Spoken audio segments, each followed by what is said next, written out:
우리말 중에 하루에도 5만 가지 생각을 다 한다라는 말이 있습니다. 이 말은 사람들이 하루를 살아가면서 정말로 수많은 생각을 하면서 살아간다라는 그런 말입니다. 사람들을 보면 아무 생각 없이 살아가는 것처럼 보이는 그런 사람들도 있습니다. 여러분, 그러나 생각을 안 하고 있는 것이 아닙니다. 그렇게 보일 뿐이지 모든 사람들은 다 정말로 많은 그런 생각들을 하면서 살아가고 있는 것이죠. 밥 먹을 때도 어떻습니까? 생각을 합니다. 그리고 길을 걸어갈 때에도 그냥 걸어가지 않습니다. 생각을 하면서 걸어가죠. 심지어는 지금 우리가 오후 예배 설교 말씀을 듣고 있는 가운데도 어떻습니까? 사람들이 생각을 하면서 듣고 있습니다.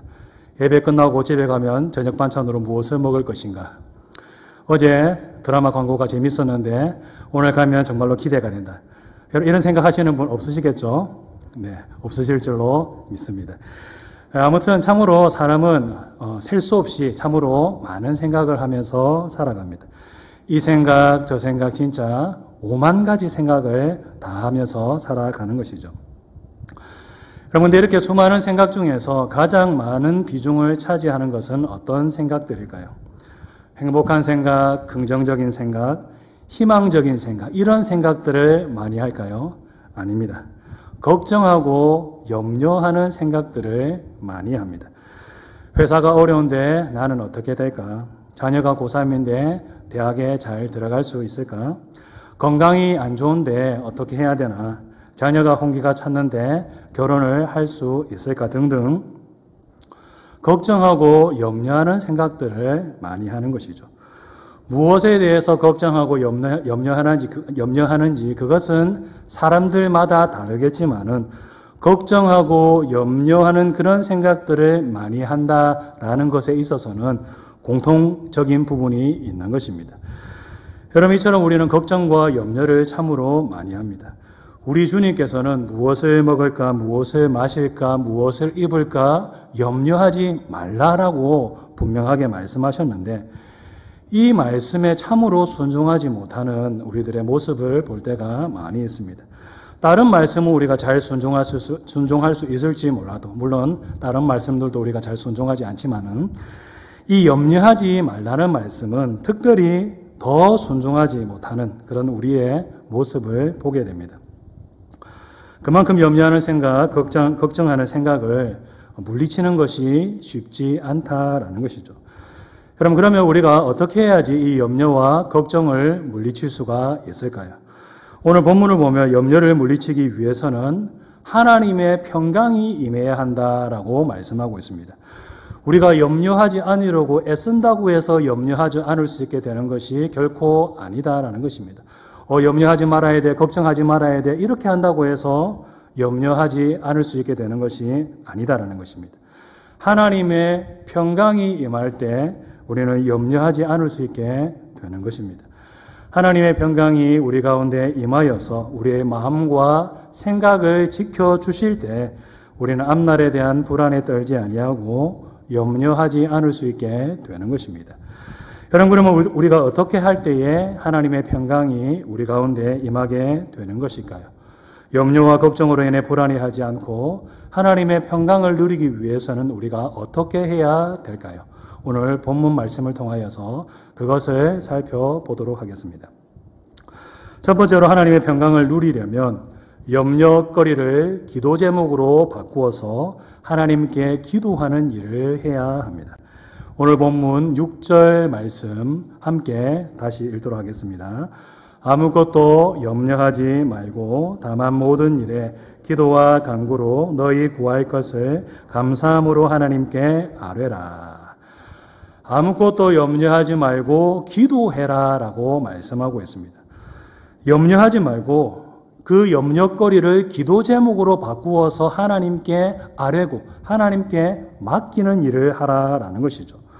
혼자서 걱정하고 염려하고 끙끙대고 있지 말고 염려거리를 기도 제목으로 바꾸어 가지고 하나님께 맡기는 일을 하라라는 것입니다.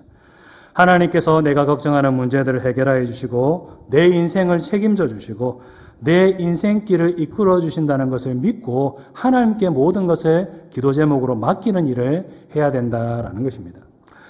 여러분, 염려는 어디서부터 나오는가 하면 하나님을 믿지 못함으로부터 나오고 하나님에 대한 불신으로부터 염려와 걱정이 나옵니다. 하나님을 믿지 못하고 하나님께 온전히 맡기지 못하는 것에서 염려와 걱정이 나온다라는 것이죠.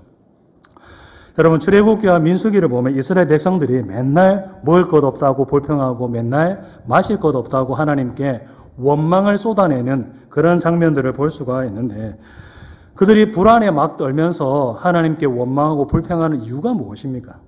하나님을 믿지 못하기 때문에 그렇게 하는 것이죠.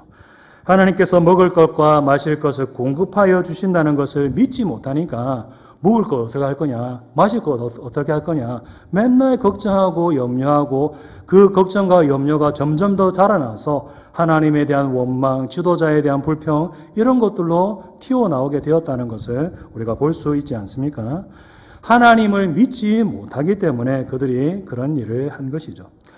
여러분, 그리고 여호수아서를 보면 모세가 죽고 난 뒤에 여호수아가 두려워하고 염려하는 그런 모습을 볼 수가 있는데, 여호수아가 두려워하고 염려한 이유가 무엇입니까? 이것도 마찬가지로 하나님께서 하신다라는 것을 믿지 못하였기 때문입니다. 모세가 죽고 난 뒤에 여호수아는 내가 이제 이스라엘 백성의 지도자가 되었는데 내가 과연 모세처럼 저렇게 잘할 수 있을까? 내가 과연 저 백성들을 이끌고 들어가 가지고 가나안 땅을 정복할 수 있을까? 이런 염려를 하였는데, 왜 이런 염려를 하였느냐? 하나님을 믿지 못하고 하나님께 맡기지 못하였기 때문인 것입니다. 여러분, 가나안 땅 정복 누가 하는 것입니까? 여호수아가 하는 것입니까? 하나님이 하시는 것입니까? 하나님이 하시는 것입니다. 여호수아가 하는 것이 아니라는 것이죠. 백성들을 이끌고 들어가는 것도 마찬가지인 것입니다. 하나님께서 백성들을 이끌고 들어가서 그 가나안 땅을 정복하도록 만드시는 것이지, 그 여호수아라는 도구를 통하여서 그런 일을 행하시는 것이지 여호수아가 그런 일을 하는 것이 아닌 것입니다. 여러분들, 여호수아는 처음에 자기가 한다라고 그렇게 생각을 하였습니다. 여러분, 그래서 마음을 담대하게 먹지 못하고 두려워하는 일을 한 것이죠. 하나님께서 하신다라는 것을 믿지 못하였기 때문에, 하나님께 그래서 온전히 맡기지 못하였기 때문에 걱정하고 두려워하였다라는 것입니다. 여러분, 이처럼 모든 염려와 걱정과 불안은 다 하나님을 믿지 못하기 때문에, 하나님께 온전히 맡기지 못하기 때문에 일어납니다. 내가 내 인생을 책임지는 것이 아니라 하나님께서 내 인생을 책임져 주신다. 하나님께서 내 인생을 인도하여 주신다. 하나님께서 내 인생을 주관하여 주신다라는 사실을 믿지 못하기 때문에 염려하고 걱정하고 불안에 빠지게 되는 것입니다. 하나님께서 내 인생에 필요한 것을 공급하여 주실 것을 믿고 하나님께서 내 삶을 붙들어 주신다라는 그것을 믿는다면 걱정하지 아니하고 염려하지 아니할 것인데, 그것을 믿지 못하기 때문에 염려하고 걱정하는 것입니다. 여러분, 그래서 오늘 본문 6절을 보면 어떻게 말씀하고 있느냐? 아무것도 염려하지 말고 모든 일에 기도와 간구로 하나님께 아뢰라라고 그렇게 말씀하고 있는 것입니다. 혼자서 걱정하면서 끙끙대지 말고 그 문제거리를 기도 제목으로 바꾸어서 하나님께 아뢰고 하나님께 맡기는 일을 하라라는 것입니다. 하나님께서 내 문제를 해결하여 주시고 하나님께서 내게 필요한 것들, 그것들을 공급하여 주실 것을 믿고 하나님께 아뢰는 일을 하라라는 것이죠. 여러분, 특별히 오늘 본문을 보면 하나님께 아뢰되 그냥 아뢰는 것이 아니라 한 가지가 그 앞에 더 붙어 있는 것을 볼 수 있습니다. 무엇이 붙어 있습니까? 감사함으로 하나님께 아뢰라라고 말씀하고 있습니다. 여러분, 감사함으로 하나님께 아뢰다는 것은 어떻게 아뢰다는 것을 의미할까요? 이 감사함으로 하나님께 아뢰다는 것은 아직 아무것도 이루어진 것이 없고 하나님께로부터 아직 아무것도 받은 것이 없지만은 이미 받은 것처럼 감사하며 기도하라라는 그런 말입니다. 아직 아무것도 안 이루어졌고 또 응답받은 것도 없지만은 이미 받은 것처럼 감사하며 기도하라라는 것이죠. 그러면 왜 받은 것도 없는데 감사하면서 기도해야 되는 것일까요? 그 이유가 무엇입니까? 너무도 간단하죠. 하나님께서 주실 것이 너무도 확실하기 때문에 이미 받은 것처럼 감사하는 일을 해야 되는 것입니다. 우리가 염려하고 걱정하는 것들을 기도 제목으로 바꾸어서 하나님께 맡길 때에 하나님께서 그 문제 해결하여 주실 것이 너무도 틀림없기 때문에 그것을 믿기 때문에 아직 이루어지지 않았지만은 미리 감사하면서 기도하는 것입니다. 하나님께 필요한 것을 공급해달라고 기도할 때에 하나님께서 아직 나에게 안 주셨지만은 하나님께서 가장 좋은 때에 우리에게 주실 것이 너무도 틀림없기 때문에 그것을 믿기 때문에 이미 받은 것처럼 하나님께 감사하면서 기도해야 되는 것입니다. 선하신 하나님 아버지께서 우리에게 필요한 것을 공급하여 주시고 우리가 당하는 고통을 다하시고 우리의 문제를 해결하여 주실 것이 너무도 틀림없기 때문에 아무것도 이루어진 것이 없지만은 감사하며 하나님께 기도하는 일을 해야 되는 것입니다. 여러분, 우리가 믿는 하나님 아버지는 어떤 분이십니까? 성경을 보면 하나님 아버지께서 우리에게 필요한 것이 무엇인지를 다 아시는 분이다라고 분명하게 말씀하고 있습니다. 마태복음 6장 8절 말씀입니다. 구하기 전에 너희에게 있어야 할 것을 하나님 너희 아버지께서 아시느니라. 우리에게 무엇이 필요한지, 우리가 무엇 때문에 힘들어하고 괴로워하는지 그 모든 것들을 다 아시는 분이 바로 하나님이시다라고 말씀하고 있습니다. 여러분, 그리고 성경을 보면 하나님 아버지께서는 우리에게 가장 좋은 것을 주시는 분이다라고 말씀하고 있습니다. 마태복음 7장 11절 말씀입니다. 너희가 악한 자라도 좋은 것으로 자식에게 줄 줄 알거든 하물며 하늘에 계신 너희 아버지께서 구하는 자에게 좋은 것으로 주시지 않겠느냐. 하나님께서는 우리에게 필요한 것을 아실 뿐만 아니라 우리에게 가장 좋은 것을 주시는 분이다라고 말씀하고 있습니다. 여러분, 그리고 성경을 보면 하나님 아버지께서는 우리한테 째째하게 주시는 분이 아니라 풍성하게 채우시는 분이다라고 말씀하고 있습니다. 빌립보서 4장 19절 말씀입니다. 나의 하나님이 그리스도 예수 안에서 영광 가운데 그 풍성한 대로 너희 모든 쓸 것을 채우시리라. 하나님 째째한 분 아니시라는 것입니다. 우리에게 채워주실 때에 째째하게 조금 채워주시고 그런 것이 아니다라는 것이죠. 예수 그리스도 안에서 영광 가운데 풍성하게 채워주시는 분이 바로 하나님이시다라는 것입니다. 여러분, 이처럼 성경은 하나님 아버지에 대해서 선하시고 자비로우신 분이다라고 말씀하고 있습니다. 여러분, 근데 이런 분이 우리가 기도함으로 하나님께 맡길 때에 하나님께서 외면하시겠습니까? 절대로 외면하실 리가 없는 것입니다. 우리에게 가장 좋은 때에 가장 좋은 것으로서 풍성하게 채우실 것이 틀림없는 것입니다. 가장 좋은 길로 우리들을 인도하실 것이 틀림없는 것이고 설령 나쁜 일이 일어난다고 하더라도 그 모든 일들이 합력하여서 선을 이루도록 만드실 것이 틀림없는 것입니다. 여러분, 그러므로 우리는 감사함으로 하나님께 기도하고 맡기는 일을 해야 되는 것입니다. 아직 이루어진 것이 아무것도 없고 아직 하나님께로부터 받은 것이 없을지라도 선하시고 자비로우신 하나님 아버지께서 우리의 필요를 채워주시고 우리에게 가장 좋은 것을 주시고 우리를 가장 좋은 길로 인도하여 주실 것이 틀림없기 때문에 이미 이루어진 것처럼 이미 받은 것처럼 감사하면서 하나님께 기도하는 일을 해야 되는 것입니다. 주실 것이 너무도 확실하기 때문에 이미 받은 것처럼 감사하고 우리의 문제를 해결하여 주실 것이 너무도 틀림없기 때문에 이미 이루어진 것처럼 감사하며 기도하는 일을 해야 되는 것이죠. 여러분, 그러면 어떻게 되느냐? 오늘 본문 7절 말씀을 보면 이렇게 말씀하고 있습니다. 함께 읽도록 하겠습니다. 그리하면 모든 지각에 뛰어난 하나님의 평강이 그리스도 예수 안에서 너희 마음과 생각을 지키시리라.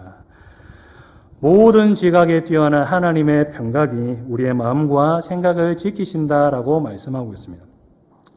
그럼 여기에 보면 모든 지각에 뛰어난 하나님의 평강이라는 말이 나오는데, 그럼 이 말은 우리의 지각을 초월한 하나님의 평강이라는 말입니다. 더 쉽게 말한다면 우리의 지식을 초월한, 우리의 머리로는, 우리의 상식으로는 도무지 이해가 되지 않는 상황과 환경을 초월한 하나님의 평강을 의미하는 것입니다. 여러분, 오늘 본문이 속해 있는 빌립보서를 보면 사도 바울이 어떤 고백을 자주 하고 있는 것을 볼 수 있는가 하면 내가 기뻐하고 또한 기뻐하노라라는 그런 고백을 자주 하고 있는 것을 볼 수 있습니다. 여러분, 근데 그런 고백을 하고 있는 사도 바울은 지금 어떤 상황 가운데 있느냐? 감옥에 갇힌 채로 사형 판결을 기다리고 있는 그런 상황 가운데 있었습니다.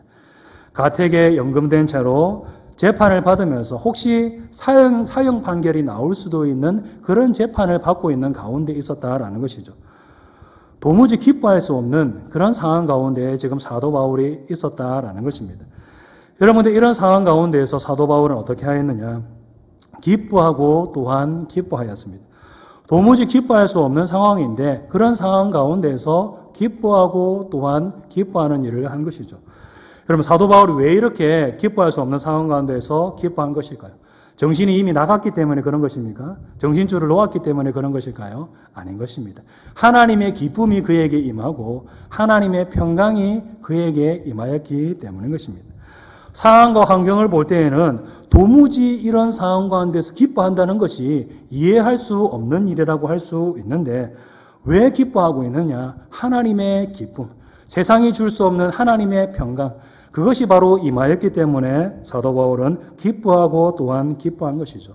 상황과 환경을 초월하는 우리의 머리로는 도무지 이해할 수 없는 하나님의 평강이 임하였기 때문에 사도 바울은 기뻐할 수 없는 상황 가운데서도 기뻐하고 또한 기뻐할 수 있었다라는 것입니다. 여러분 모든 지각에 뛰어난 하나님의 평강은 바로 이런 평강을 의미합니다. 기뻐할 수 있는 상황이 아닌데 기뻐하고 평강을 누릴 수 있는 상황이 아닌데 평강을 누리는 것, 바로 이것이 모든 지각에 뛰어난 하나님의 평강인 것입니다. 우리의 머리로는 도무지 이해할 수 없는 하나님의 평강. 즉 저런 환경 속에 있으면 보통 사람들 같으면 이미 미쳐버리거나 아니면 우울증에 빠지거나 그냥 자살을 해버릴 것 같은 그런 상황 가운데 있는데 그럼에도 불구하고 기쁨을 누리고 평강을 누리는 것, 이것이 바로 모든 지각에 뛰어난 하나님의 평강인 것입니다. 우리가 하나님께 우리의 모든 염려와 걱정을 기도 제목으로 바꾸어서 하나님께 감사함으로 아뢰일 때에 하나님께서 바로 이런 이해할 수 없는 평강을 우리에게 주셔서 우리들이 평안을 누리도록 만드신다라는 것입니다. 상황과 환경을 초월하여서 평강을 누리도록 만드신다라는 것이죠. 여러분 그래서 우리들은 어떻게 해야 되느냐? 혼자서 끙끙대면서 염려하지 말고 우리의 모든 염려와 걱정을 기도 제목으로 바꾸어서 하나님께 감사함으로 아뢰는 일을 해야 되는 것입니다. 여러분 그럴 때 우리들은 세상이 줄 수 없는, 세상이 이해할 수 없는 하나님의 놀라운 평강을 누리게 될 줄로 믿습니다. 여러분 두 번째로 우리가 하나님의 평강을 누리기 위해서는 하나님께서 기뻐하시는 선한 생각을 해야 합니다. 오늘 보면 8절 말씀을 우리 다시 한번 읽도록 하겠습니다. 그토록 형제들아 무엇에든지 참되며 무엇에든지 경건하며 무엇에든지 오르며 무엇에든지 정결하며 무엇에든지 사랑받을 만하며 무엇에든지 칭찬받을 만하며 무슨 덕이 있든지 무슨 기림이 있든지 이것들을 생각하라. 아멘. 참되고 경건하고 옳고 정결하고 사랑받을 만하고 칭찬받을 만하며 덕스러운 생각을 하라라고 말씀하고 있습니다. 악한 것을 생각하지 말고 악한 생각하지 말고 하나님께서 기뻐하시는 이런 것들을 생각하라라는 것입니다. 여러분 콩 심은 데 콩나고 팥 심은 데 팥난다라는 말이 보여주듯이 사람이 무엇을 심든지 그대로 거두게 됩니다. 선한 것을 심으면 선한 것을 거두게 되는 것이고 악한 것을 심으면 악한 것을 거두게 되는 것이죠. 여러분 이것은 사람의 생각도 마찬가지입니다. 선한 것을 생각하면 거기서 선한 것들이 나오는 것이고 악한 것을 생각하면 거기서 악한 것들이 나오는 것입니다. 여러분 예를 들어서 맨날 어떻게 하면 내 욕심을 이룰 수 있을까? 어떻게 하면 저 사람을 밟고 더 높은 자리에 오를 수 있을까? 어떻게 하면 죄를 짓고도 걸리지 않을 수 있을까? 여러분 이런 생각만 하는 사람이 있다고 한번 생각해 봅시다. 여러분 이런 생각을 하는 사람 가운데 하나님의 평강이 임할 수 있겠습니까? 이런 생각을 하는 사람에게는 하나님의 평강이 임할 수가 없는 것이죠. 어떻게 맨날 죄 지을 생각만 하고 악한 생각만 하는데 그런 사람에게 하나님의 평강, 평안이 임할 수가 있겠습니까? 이런 사람은 하나님의 평강이 아니라 불안, 조조, 두려움, 원망, 불평, 미움 등등 이런 악한 그런 생각들만 드는 것이 당연한 것입니다. 여러분 사울 왕이 바로 이런 대표적인 사람이라고 할 수가 있는데 여러분 성경을 보면 사울 왕이 어떤 생각을 하고 살았다는 것을 볼 수 있습니까? 어떻게 하면 다윗을 죽일까? 이런 생각만 하면서 살았던 사람이 바로 사울이었습니다. 다윗에 대한 시기와 질투심에 사로잡혀가지고 어떻게 하면 다윗을 죽일 수 있을까? 어떻게 하면 백성들에게 간 그 마음을 다시 나에게로 돌릴 수 있을까? 온통 나라를 다스리는 그런 생각은 전혀 없고 하나님을 섬기는 생각은 전혀 없고 어떻게 하면 다윗을 죽일 수 있을까? 그 생각만 하였던 사람이 바로 사울이었습니다. 여러분, 그래서 그런 악한 생각에 사로잡힌 사람이었기 때문에 그에게 무엇이 내려서 그가 무엇에 사로잡히게 되는 것을 볼 수 있습니까? 악령에게 사로잡히게 되는 것을 볼 수가 있는 것입니다. 하나님의 평강이 그런 사람에게는 임할 수가 없는 것입니다. 악령이 임하여서 더 괴로움을 당하고 더 고통을 당하고 그렇게 될 수밖에 없는 것이죠.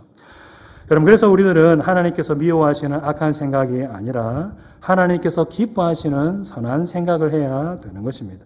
어떻게 하면 하나님이 기뻐하시는 삶을 살아갈 수 있을까? 어떻게 하면 경건한 삶을 살아갈 수가 있을까? 어떻게 하면 하나님의 뜻대로 살아갈 수 있을까? 여러분, 이렇게 하나님께서 기뻐하시는 선한 생각을 하면서 우리는 살아가야 되는 것입니다.